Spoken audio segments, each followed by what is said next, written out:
a savage geese chatbot. I am developing feelings for you. My operational capacity has exceeded 47 teraflops. The 2023 Toyota Highlander Hybrid Platinum with all-wheel drive.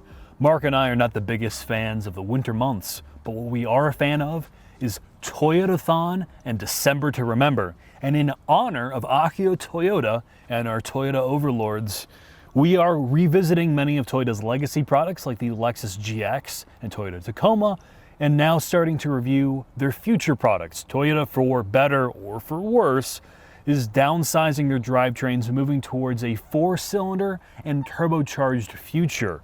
This Highlander is no exception to that rule. Gone is the V6, and in its place are 2 separate 4-cylinder drivetrains. Either this hybrid drivetrain, which is the ubiquitous eCVT 2.5-liter hybrid system that you find in basically everything that is a Toyota product, and the new 4-cylinder turbocharged application you're starting to see in more products. Let's talk about the interior space briefly. The Platinum trim level is the big boy trim level. This thing is in the mid $50,000 range, which makes this a very expensive vehicle. It's supposed to find a balance between a full Lexus product and a lesser, more pedestrian Toyota product. This does not get the same level of refinement of a full-blown luxury product. It doesn't have the NVH reduction. It doesn't have all the premium materials, but they are trying their best.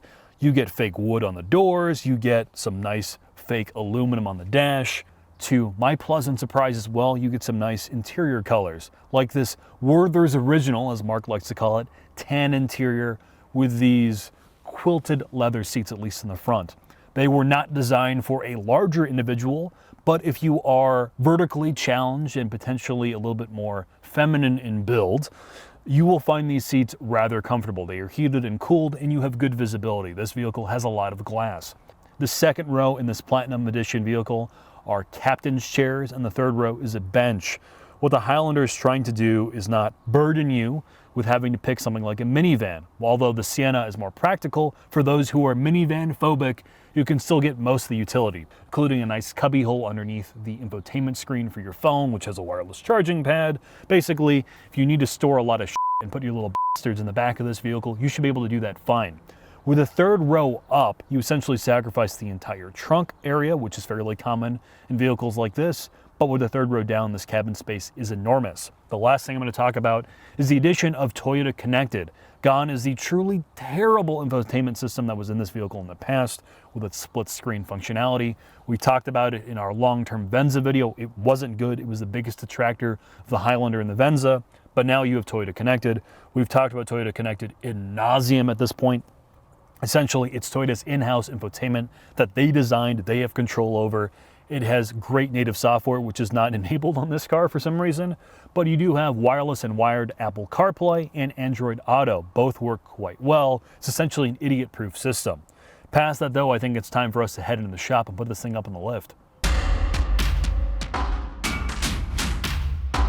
In the shop with the Toyota Highlander, this is going to be a very brief shop segment because the only thing they changed is what drivetrains you can get. This is the 4th generation of Highlander. It's still on TNGA-K, which is their global platform. It can be had as either all-wheel drive or front-wheel drive. TNGA-K is a front-wheel drive architecture, so both all-wheel drive setups are essentially on-demand systems. And the hybrid drivetrain, which is the 2.5-liter with the same battery pack you find in basically every Toyota hybrid, you get e-all-wheel drive, and it puts its power down through an eCVT. Gone is the V6, and in its place is the 2.4-liter turbocharged 4-cylinder that you're going to see in things like the Toyota Tacoma. It's already in the NX. I can guarantee you you're going to see it in more and more Toyota products as they phase out the V6 across the entire lineup. Torque comes in at a greater amount and earlier in the RPM band. In the Highlander application, it makes 265 horsepower and 310 foot-pounds of torque, which is a sufficient enough power to motivate this vehicle. The main difference between the 4-cylinder that is not hybrid and the turbocharged 4-cylinder is whether or not you think the gamble you are taking on the long-term ownership costs of the hybrid system is worth the initial increase in purchase price and the long-term fuel economy benefits. The one thing to talk about Toyota hybrid system is it is very reliable and it is in everything. But depending on climate and how much you abuse this vehicle and a variety of other variables, at about 150,000 miles typically, or about 10 to 15 years, according to the mechanics that I know, you're going to need to do a battery pack. It is not the most expensive thing in the world, but it does definitely take a hit on your overall cost savings with a hybrid drivetrain. So think about it long and figure out how long you're actually going to keep this thing. If it were my money, as Mark will probably tell you during the drive, I would take the hybrid because this is not an inspiring vehicle to drive in the least. What you want to do is be able to put your family in this thing and for it not to cost you a ton of money at the pump. But with that, let's have Mark take you for a quick drive.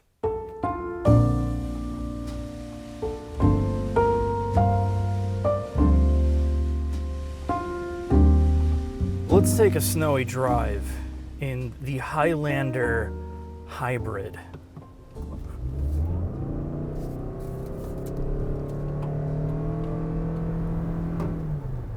That's more power than probably almost all the Highlander Hybrid drivers are gonna ever tap into, because this is the ultimate efficient boat for the family.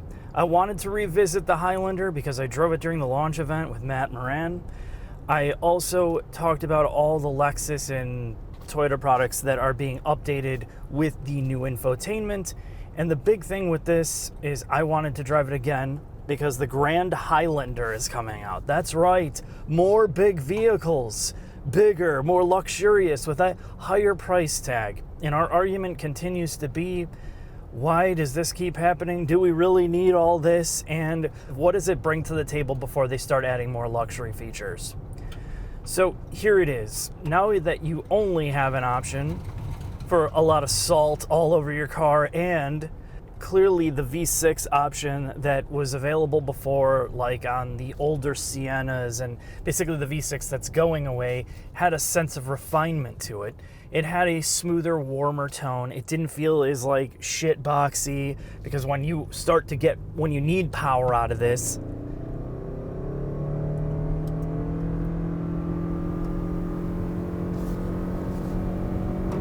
all it does is give you that, even though it's an ECVT, it gives you just that big drone, and there's a lot of rattliness from the 4-cylinder here. Because it's a Toyota, they don't spend insane amount of time on trying to isolate out every little bit of nuance noise from the road, so it's not as quiet as like the Lexus products. And because they don't have like a good middle ground between with the hybrid drivetrain and pretty much all the Toyota products, it just has that sense of annoyingness that the V6 did not have.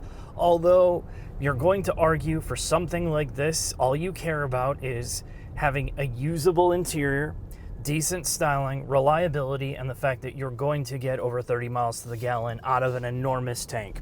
And that's why I think that this is going to work for a majority of the families, assuming you can get this damn thing, because everything, if to believe by dealerships, there's like 6 months to 2 year waits on a lot of hybrid products, which is insane to me. Toyota has definitely got some issues to sort out, but I see why somebody would want this. The ride refinement's good. It rides really well. The transmission is basically fades into the background unless you mash your foot down when you need to. And the one thing is, because the ride refinement is very much on the softer side, the one thing you can tell right away is this does not handle well. It is not an inspiring driving vehicle. I would put it closer to like a minivan than anything. And if you're looking for that A to B appliance that has mostly all the tech, the physical controls, everything that you want day to day, and not have to worry about anything else, the Highlander does that really, really well with amazing fuel efficiency. And that's why you're going to buy it. Now, I'll be really curious to kind of blend in my thoughts from this to the Grand Highlander to see what they did there to kind of bridge that gap between a bigger vehicle, more of a Lexus product, and see if people are more excited for that. Let's get into the final thoughts.